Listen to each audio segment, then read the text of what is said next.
जी अस्सलाम वालेकुम। आज रिव्यू करने लगे हैं हम TATM, Tata textile mills limited.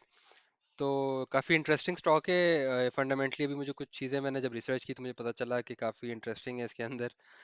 लेकिन खैर पहले टेक्निकली देख लेते हैं। तो इसकी जो करंट प्राइस है दैट इज़ अराउंड 110 रुपीज़, जो कि एक साइकोलॉजिकल लेवल है, क्योंकि जब 2025 के जून में इसने अपनी रैली बिल्ड की थी, वो बेसिकली इसी प्राइस से हुई थी।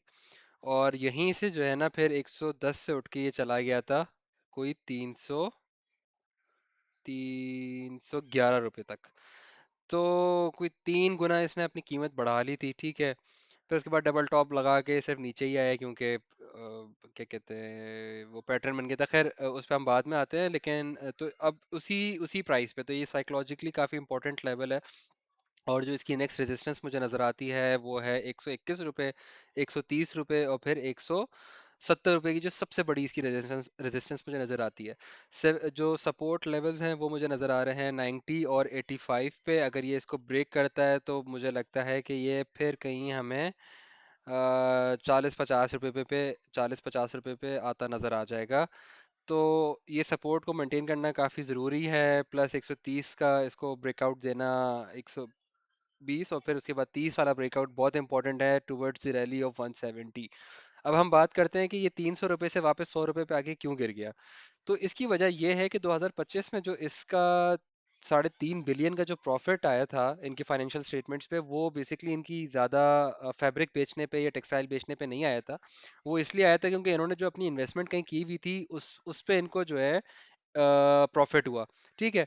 तो वो इन्होंने कुछ कंपनीज के शेयर्स खरीदे हुए थे, जो ज़ाहिर है जब मार्केट ऊपर गई तो वो शेयर्स की कीमतें बढ़ गई, और वो एज अ प्रॉफिट इनको इनके अपने फाइनेंशियल बुक्स के अंदर बुक करने पड़े, एज इनके शो करने पड़े कि यार ये हमने अभी एक्स्ट्रा इनकम कमाई है। लेकिन बात ये है कि वो वन टाइम चीज़ था ना, वन ऑफ केस था। हर साल तो मार्केट उस तरह से ऊपर नहीं जा रही जो इन्होंने शेयर्स खरीदे थे जिन कंपनीज के। तो हुआ ये कि वो कंपनीज जो है, वो एक दफ़ा इन्होंने जब 2025 में बुक कर लिया, शो कर दिया कि यार ये हमारा प्रॉफिट है, तो 2026 में उस तरह से जो है वो नहीं हुआ।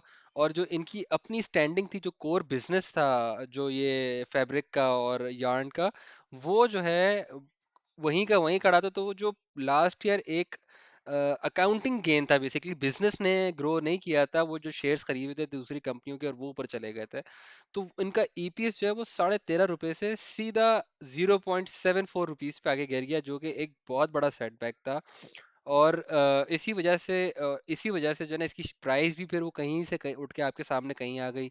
इनका जो एक्चुअल टेक्सटाइल का ऑपरेशंस है, जो बिजनेस है ना, वो इस वक्त स्ट्रगल कर रहा है एनर्जी कॉस्ट की वजह से, और 18% जो सेल्स टैक्स है डोमेस्टिक प्रोडक्शन पे ना, इस वजह से इनके लिए मुश्किल है। कंपटीशन जो कि सस्ती इंपोर्ट्स हो जाती हैं, जिसके लिए हुकूमत भी काफ़ी एक स्टेप्स लेती है कर्ब करने के लिए, बट इस वजह से इनका अपना बिजनेस जो है ना वो स्ट्रगल कर रहा है।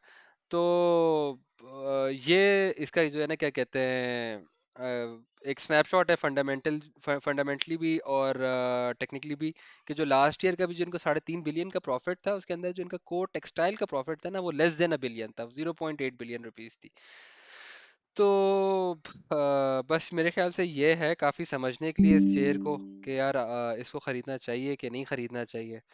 तो ये मेरे एनालिसिस है, इस पे डिसीजन आपके हाथ में है कि आपने इसको ख़रीदना है कि नहीं ख़रीदना। अपना ख्याल रखें। इसके अलावा कोई और शेयर है जो आप चाहते हैं कि मैं एनालाइज करूं, तो प्लीज़ लाजमी कमेंट्स में बता दें। अल्लाह हाफ़िज़।